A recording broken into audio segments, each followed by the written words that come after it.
Otu Southeast Electricity Consumers Association na-achọ ijikọta ọnụ ha na ABS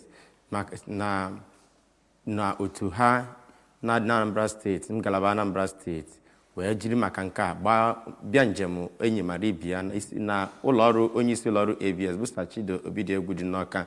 Njem a ha bịara bụ iji wee fụ na enwere ịlụkọ ọrụ n'etiti ABS na SEECA iji kwalite elele ndị na-amụ ọkụ latrik na steeti a ka wee bala isi bala agụba. Onyeisi fa bụ Maazị Okechukwu Cyril Nwuche dufa wee bịa nụrụ ya bụ akụkọ n'uju.